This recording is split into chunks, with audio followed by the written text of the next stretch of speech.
So, Devil's Punchbowl. More Rhetoric coming right up.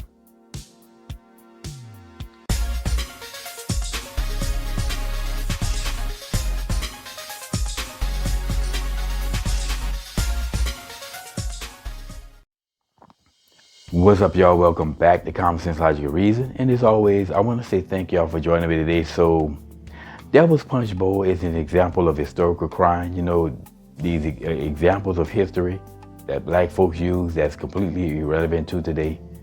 But as y'all know, the Civil War, part of the reason why the Civil War was fought was to enslave. Now, exactly how much of the war was about ending slavery, this is what history tells us, that it was all about ending slaves. That's not true. There was so many pieces about reasons why this war was fought. Slavery was not the only one. However, slavery, it did come to an end because of the Civil War.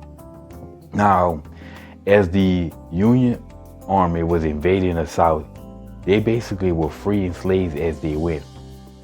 The problem is that there was no real plan beyond that, other than just to free the slaves. So yeah, you free the slaves. Now what are they supposed to do? Where are they supposed to go? You know what I'm saying? You free them from the plantation, so they go live out in the forest. I mean, there really was no plan for the slave. So this is why so many of these slaves, when they were free, stayed with their master, because they did what they knew. It wasn't because they were in love with their captors and their oppressors. No, they just had nowhere else to go. Anyway, when the Union Army was in Mississippi, in descending upon Mississippi, and freeing a whole bunch of these slaves from plantations, a lot of these slaves converged upon Natchez, Mississippi. I mean, where else were they supposed to go? As a result, the population boomed, exploded. I mean, prior to that, according to Google, the population of Natchez, Mississippi was roughly about 10,000. Well, according to Google, it exploded to roughly about 120,000. That's a lot of people. Now, it doesn't say exactly how long it took for the population to get that way, but if blacks played a major part in that, that's a lot of black people. Well, the Union Army didn't know what to do with these people.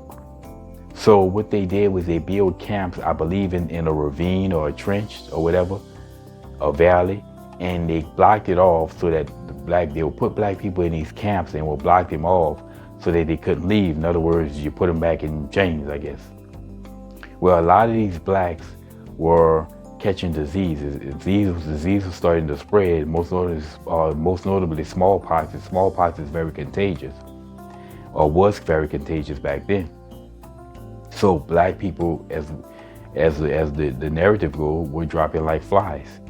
And the Union Army wouldn't let the blacks out. They would supposedly give them shovels to be able to bury the dead, but they wouldn't leave them out. Now, there are some black people out here saying that the Union Army went in there and wiped them all out.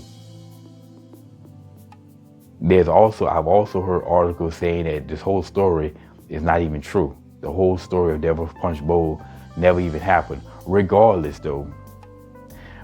if it's true, if it happened, if those blacks were dying because of disease, or the Union Army went in there and wiped them out because of this, because of all the disease, they didn't want disease to spread or whatever, or if it was a myth and it never happened. At the end of the day, how is that impacting? How is it stopping black people today? I ask the same question about this as I would ask about any example of historical crime. How is it relevant to today? Are black people in the United States of America today being held back because of Devil Punch Bowl in Mississippi? Because there were other punch bowls, places called punch bowls throughout the country. But tell me how black people in America today are being held back because of this incident, if it happened. We're not. There's not one black person in America who's being barred from doing chief thing because of the Devil's Punch Bowl. Okay, there's no black person in America who could say, well, I want to be a doctor, but I can't be a doctor because, well, Devil's Punch Bowl happened. Or I want to be an engineer, but because of the incident, I'm being barred from doing that as a black man. It's not. So when black people bring up all of these examples in history, all they're doing It's just simply, like I said, keep perpetuating the race narrative. And it's the race hustlers who keep doing that. And that's why I refer to this stuff as race hustle rhetoric, because these race hustlers, they keep coming up with this rhetoric, and then they brainwash everybody with them, and it just keeps spoken to the point that it's just rhetorical, but not relevant. There's nothing about slavery that's stopping black people today. There's nothing about segregation or Jim Crow that's stopping black people today, and there's absolutely nothing about Devil's Punchbowl, which took place in, I believe this happened in 1864. There's nothing about this incident that's even impactful or relevant to black people today, but yet you're going to keep brainwashing, as I always say, brainwashing the latest generation into being victims. It's insanity.